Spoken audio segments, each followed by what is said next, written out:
ये पहला सवाल है। दो तरंगों की तीव्रताओं का अनुपात 1:9 है। तीव्रता को कैसे दर्शाते हैं?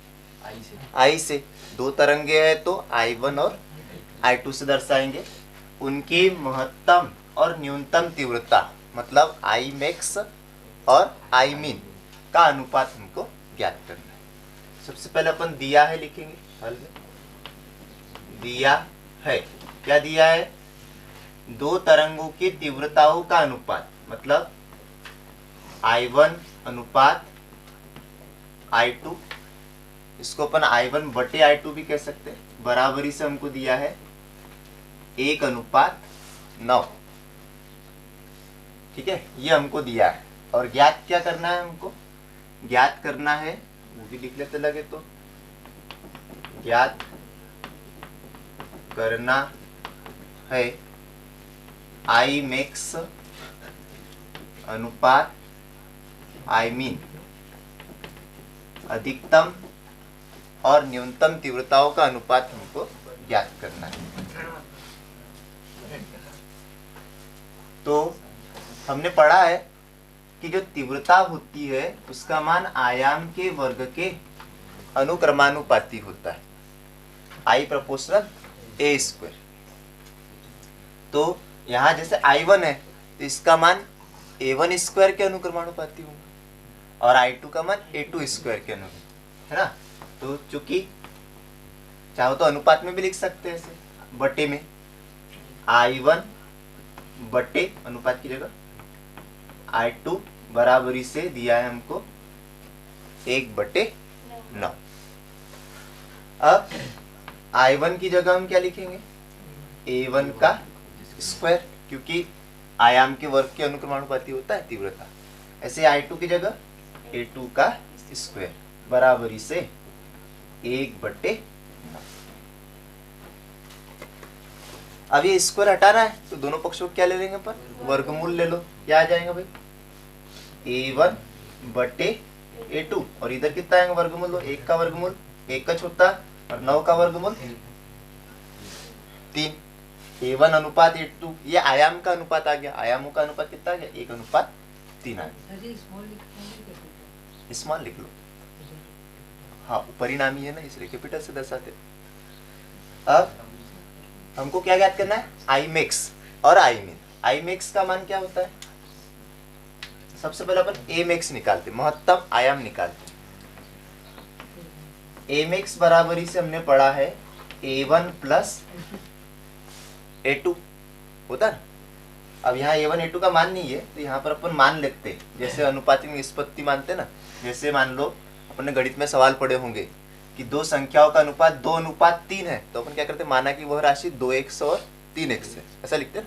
तो वैसे ही यहाँ पे 1:3 है A1 बटे A2, तो माना A1 बराबरी से A और A2 बराबरी से 3A, ऐसे मान लेते। A1 का मान A है और A2 का मान क्या है? 3 है। चाहो तो x भी मान सकते हैं, 1x और 3x। अब A max में मान रख दो, तो A max बराबर से महत्तम आयाम का मान A1 का मान A प्लस A2 का मान कितना? 3A। कितना हो गया? A max बराबर से आ गया भाई अपना 4 महत्तम आयाम। अब न्यूनतम आयाम ऐसी A min निकालेंगे अपन। A min न्यूनतम आयाम बराबर से फार्मूला क्या होगा? A1 minus A2। यहाँ पे बीच में माइनस नहीं रहता है, ये ऐसा समरूप का चिन्ह रहता है। मतलब A1 और A2 में से जो बड़ा होगा उसमें से दूसरे को घटाएंगे। ठीक है, जैसे यहाँ A1 देखो, A1 का मान A है और ये 3 है, तो बड़े में से छोटे को घटाना पड़ेगा।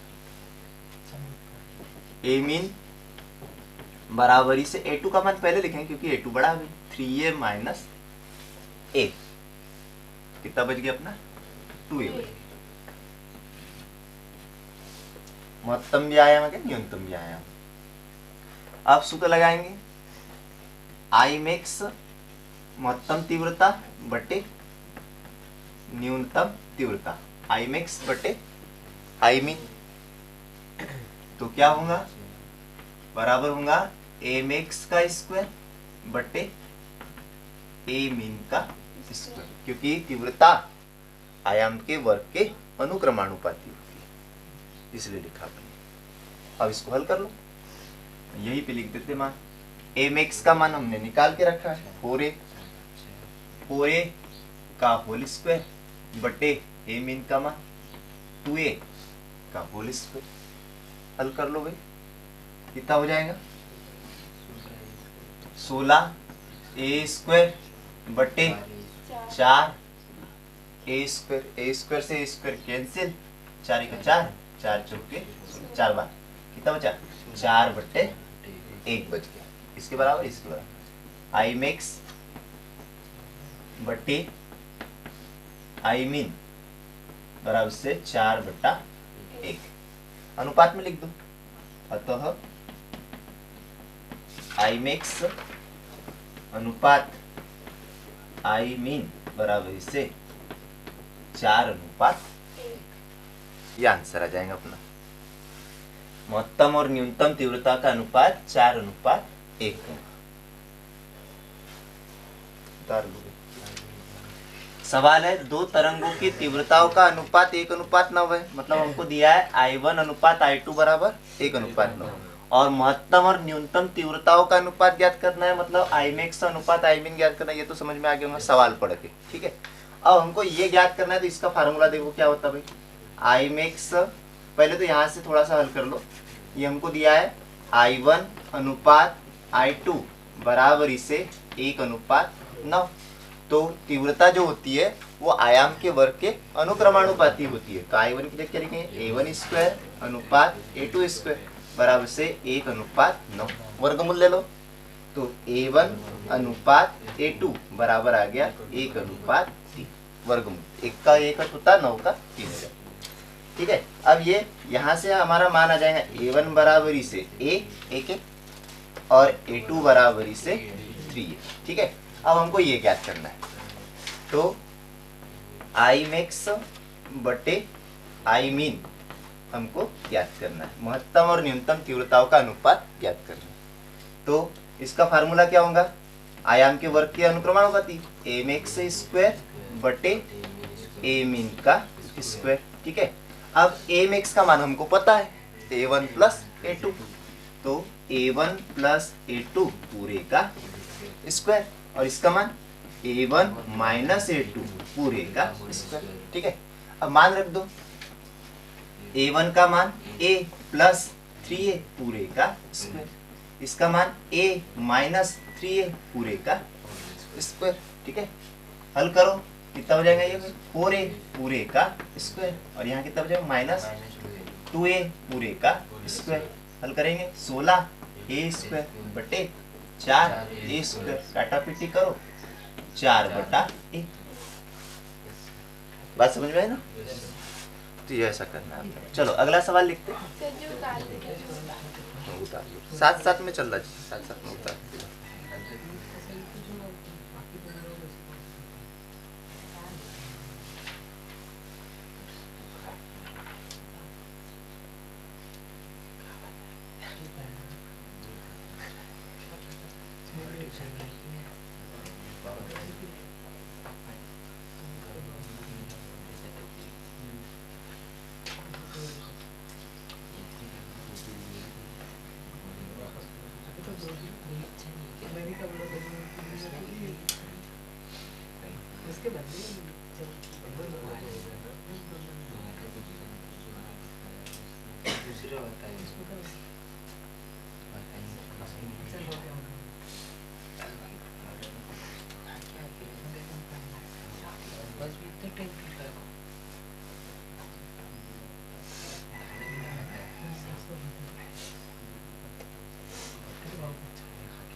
दूसरा प्रश्न,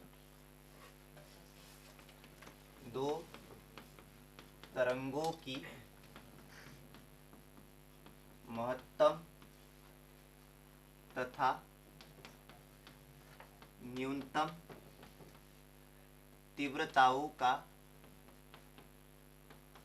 अनुपात 9:1 है, 9:1 है, उनके आयामों का अनुपात ज्ञात कीजिए।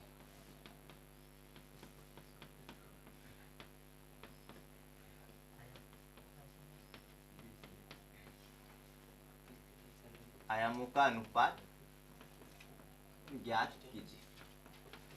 ठीक है, सबसे पहला काम जो दिया है वो लिखना है और जो ज्ञात करना है वो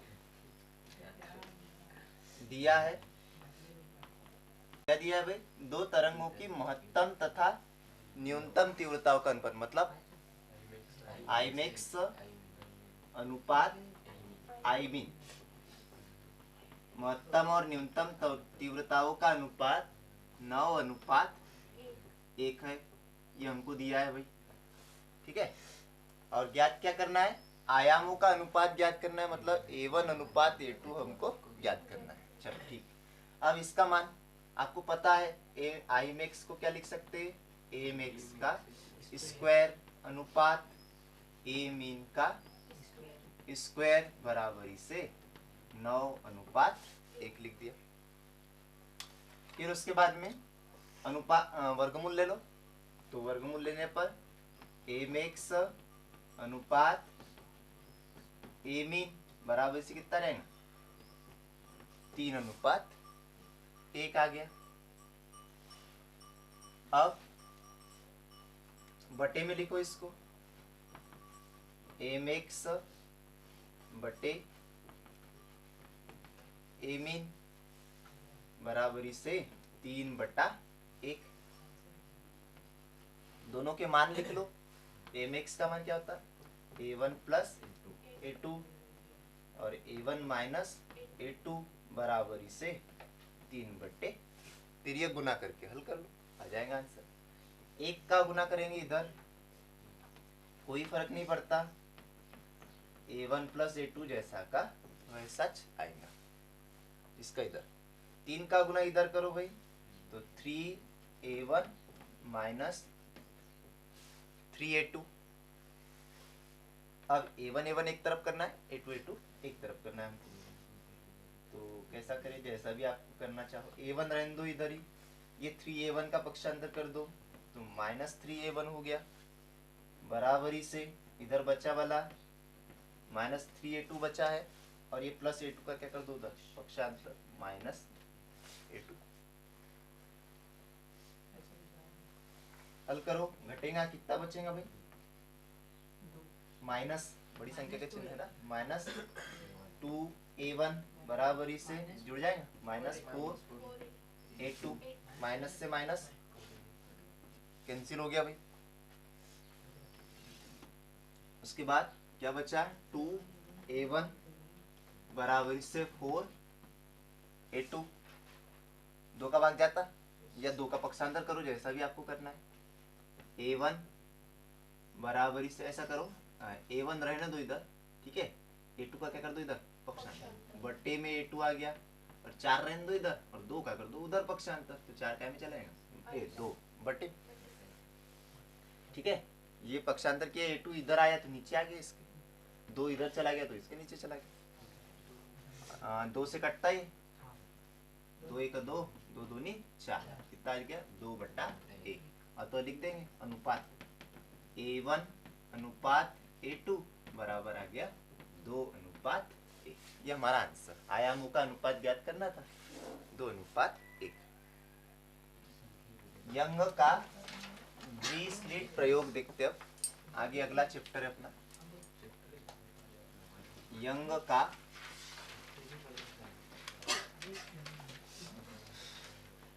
द्विस्लिट प्रयोग।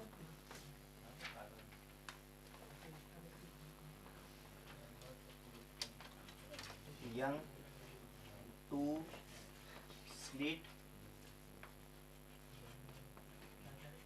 एक्सपेरिमेंट।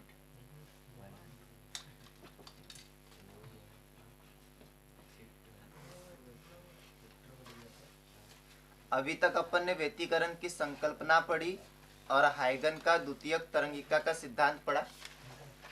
यंग ने सबसे पहले सन 1801 में व्यतिकरण की घटना का प्रायोगिक प्रदर्शन किया था, मतलब उसको प्रयोग द्वारा प्रदर्शित किया था व्यतिकरण की घटना को। इसमें क्या होता है देखते अपन। तो इसमें हाँ यंग का द्विश्री प्रयोग, ये हेडिंग है तो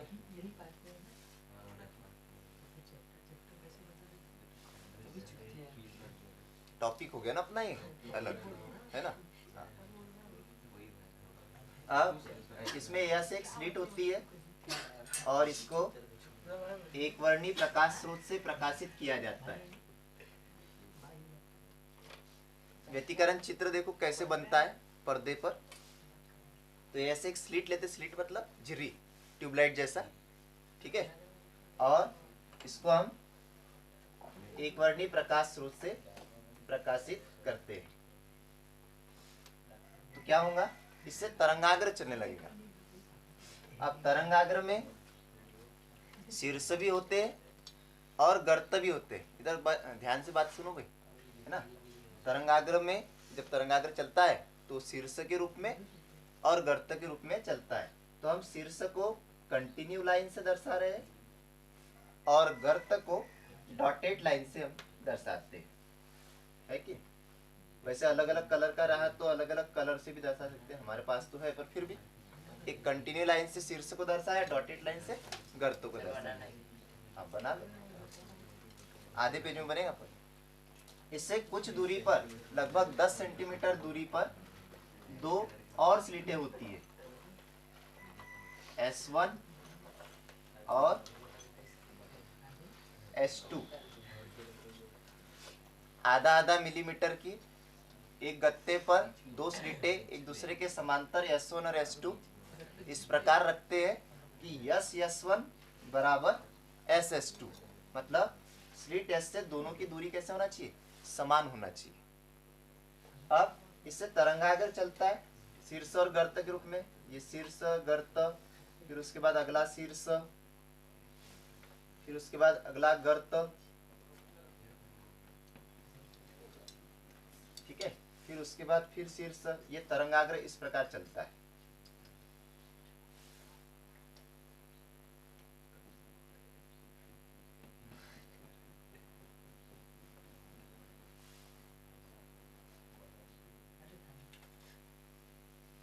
क्या होता है, यंग के डिस्क्रीट प्रयोग में क्या किया इसने, सन 1801 में व्यतिकरण की घटना को सर्वप्रथम प्रायोगिक रूप में प्रदर्शित किया।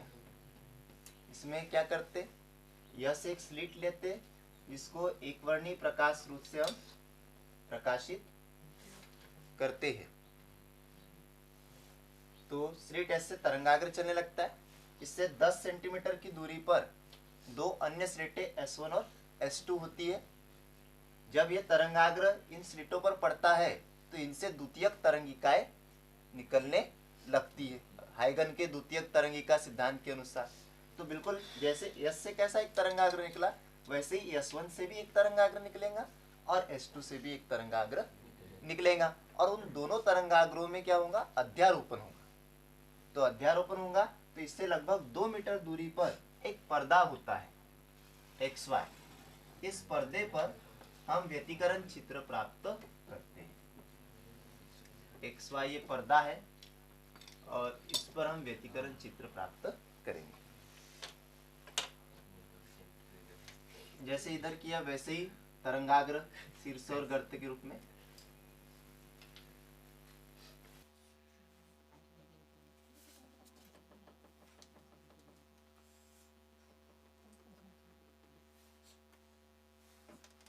हम कंटिन्यू लाइन से बना देते हैं।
मतलब समझ लो उसको, क्योंकि थ्योरी ज्यादा इम्पोर्टेंट है।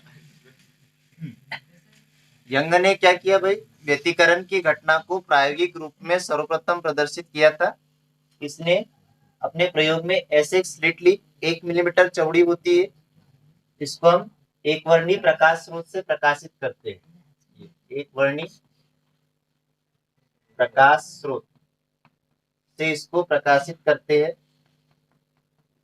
इसके बारे में समझो, स्लिट कैसे, हम क्या करेंगे, खड्डा लेंगे, गत्ता लेंगे और इसमें एक छोटा सा छेद कर देंगे, ठीक है, और फिर इस पर प्रकाश डालेंगे तो ये छिद्र से जो प्रकाश प्राप्त होता है वो एक वर्णी प्राप्त होता है, उसको बोलते हैं एक वर्णी प्रकाश। तो ये इसी प्रकार का है।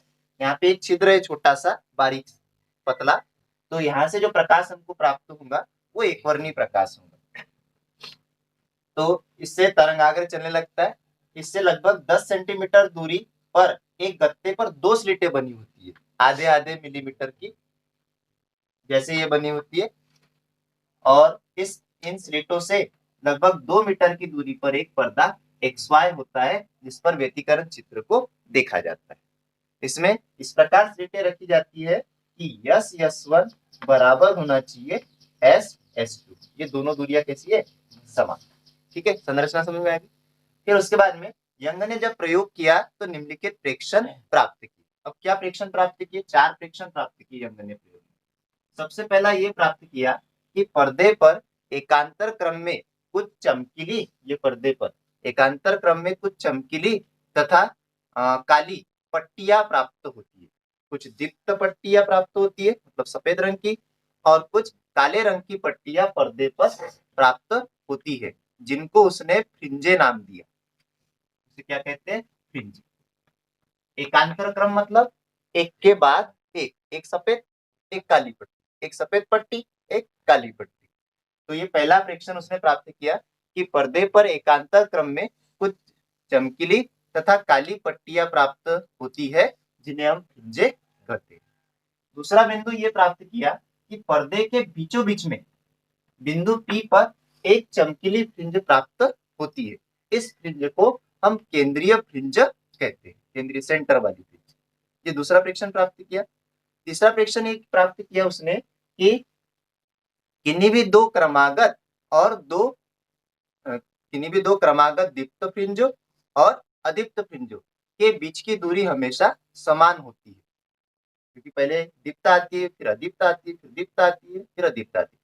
तो दो क्रमागत दीप्त और अदीप्त फ्रिंजों के बीच की दूरी समान होती है, जिन्हें हम फ्रिंज की चौड़ाई कहते हैं, और फ्रिंज की चौड़ाई को बीटा से प्रदर्शित करते हैं। ठीक है। और चौथा प्रेक्षण ये प्राप्त किया कि जो दीप्त फ्रिंज होती है उस पर तीव्रता समान होती है, बहुत अधिक होती है। सभी दीप्त फ्रिंजों पर तीव्रता समान होती है पर बहुत अधिक होती है, और सभी अदीप्त फ्रिंजों पर तीव्रता समान होती है पर लगभग शून्य होती है। ये 4 प्रेक्षण उसने प्राप्त किए। पहला क्या प्राप्त किया, पर्दे पर एकांतर क्रम में कुछ चमकीली, है ना, तथा काली पट्टियां प्राप्त होती है, जिन्हें फ्रिंजे कहते हैं। दूसरा बिंदु प्राप्त किया, पर्दे के बीचों बीच में एक चमकीली पट्टी प्राप्त होती है, जिसे केंद्रीय फ्रिंज कहते हैं। तीसरा, इन्हीं दो क्रमागत दीप्त और अदीप्त फ्रिंजों के बीच की दूरी समान होती है, जिसे फ्रिंज चौड़ाई कहते हैं। और चौथा, प्रत्येक दीप्त फ्रिंजों पर तीव्रता समान होती है, बहुत अधिक होती है, और प्रत्येक अदीप्त फ्रिंज पर तीव्रता समान होती है, लगभग शून्य। ठीक है। अब व्यतिकरण चित्र बनता कैसा है वो देखते हैं। तो यहाँ पे समझो भाई, ये जो हरी वाली लाइन है ये शीर्ष को प्रदर्शित करती है यहाँ पे, और जो लाल लाल वाली, या आपकी कॉपी में डॉटेड भी बना सकते हैं अपन, वो क्या दर्शाएगी, गर्त को प्रदर्शित करती है। जो कंटिन्यू लाइन है उसको हमने शीर्ष से दर्शाया गया है, जो डॉटेड लाइन है उसको हमने गर्त से दर्शाया गया है। तो ऐसे जो तरंगाग्र चलता है तो वो शीर्ष और गर्त के रूप में चलता है। देखो, एक शीर्ष गर्त ऐसे चलता है। अब जब ये तरंगाग्र स्लिट S1 और S2 पर पड़ता है तो हाइगन के द्वितीयक तरंगिका सिद्धांत के अनुसार क्या होगा, इससे भी तरंगाग्र निकलने लगेगा, द्वितीयक तरंगिकाएं इससे निकलने लगती है। तो S1 से भी एक तरंगाग्र निकलता है, शीर्ष गर्त इस प्रकार। ऐसे ही H2 से भी एक तरंगाग्र निकलता है शीर्ष और गर्त के रूप में।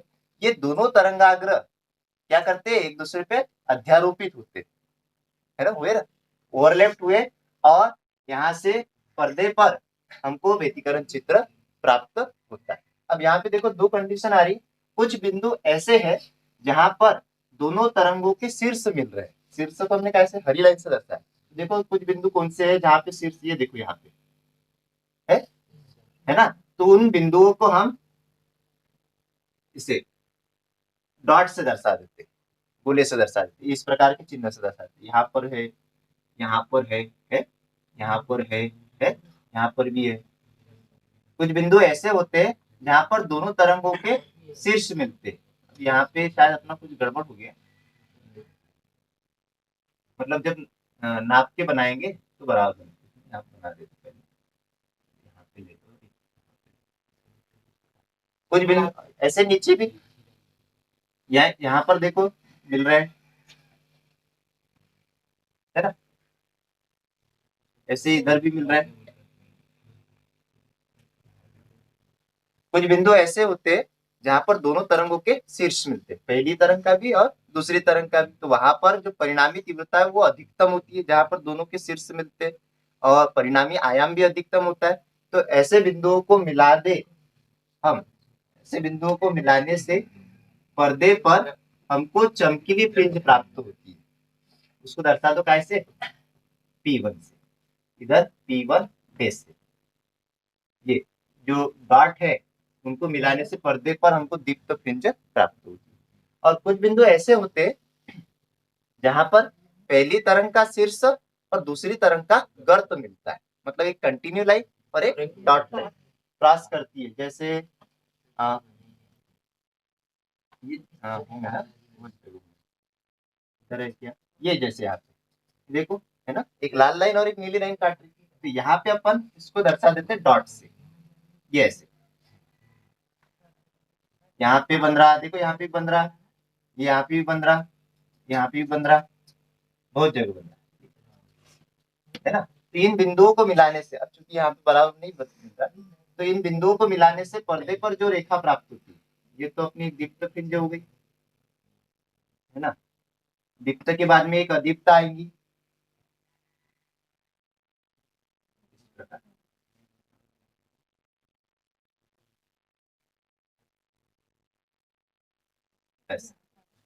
इधर भी ये अदीप्त आएंगी, फिर उसके बाद दीप्त आएंगी, फिर अदीप्त आएंगी, फिर दीप्त आएगी, इस प्रकार दीप्त और अदीप्त फ्रिंज हमको प्राप्त होगी। ठीक है, ये डॉट को मिलाएंगे तो अदीप्त फ्रिंज, और ये गोले वाले बिंदुओं को मिलाएंगे तो दीप्त फ्रिंज। बात समझ में आ रही है ना। बीचों बीच में चमकीली फ्रिंज प्राप्त होती है, उसको क्या बोलते हैं, केंद्रीय फ्रिंज। फिर उसके बाद अदीप्त फ्रिंज प्राप्त होंगी, अदीप्त फ्रिंज डार्क फ्रिंज, तो D1 से दर्शा देते हैं अपन। फिर उसके बाद दीप्त फ्रिंज प्राप्त होगी, फिर अदीप्त फ्रिंज तो D2 से दर्शा देते हैं, फिर दीप्त फ्रिंज तो P2 से दर्शा देते हैं। ठीक है, ऐसे नीचे चलो, दीप्त फ्रिंज हुई, फिर उसके बाद कौन सी अदीप्त आना चाहिए, है ना, यहाँ पे अदीप्त फ्रिंज आ जाएगी, उसको दर्शा देते हैं D1 डैश से, फिर P1 डैश, फिर D2 डैश, और फिर P2 डैश, ऐसे चलते रहेगा। पर्दे पर क्रम से दीप्त, चमकीली तथा काली पट्टियां प्राप्त होती है जिन्हें फ्रिंजे कहते हैं। ये पहला बिंदु है। दूसरा बिंदु क्या है, पर्दे के बीचों बीच में एक चमकीली फ्रिंज प्राप्त होती है बिंदु P पर, इसे केंद्रीय फ्रिंज कहते हैं। तीसरा बिंदु क्या है, इन्हीं दो दीप्त फ्रिंजों, जैसे ये दीप्त फ्रिंज, ये वाली दूरी है, ये वाली दूरी है, कैसी होती है, समान होती है। इन्हीं दो क्रमागत दीप्त तथा अदीप्त फ्रिंजों के बीच की दूरी समान होती है जिन्हें फ्रिंज की चौड़ाई कहते हैं, बीटा से दर्शाते हैं। और चौथा, प्रत्येक दीप्त फ्रिंज पर तीव्रता समान होती है और अदीप्त फ्रिंज पर भी तीव्रता समान होती है। बस अंतर क्या है कि दीप्त फ्रिंज पर तीव्रता बहुत अधिक होती है और अदीप्त फ्रिंज पर तीव्रता लगभग शून्य। अदीप्त तीव्रता शून्य होती है, मतलब वहां अंधेरा होता है। ठीक है, एक चित्र ऐसा प्राप्त होता है कि वहां पर एक जगह प्रकाश रहता है, फिर अंधेरा रहता है, फिर प्रकाश रहता है, फिर अंधेरा, इस प्रकार प्राप्त होता है। ठीक है, चलो इसको लिख लो। सन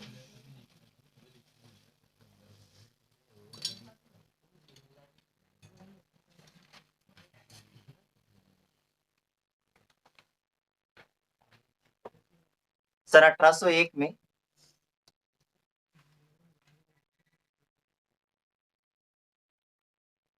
सन 1801 में यंग ने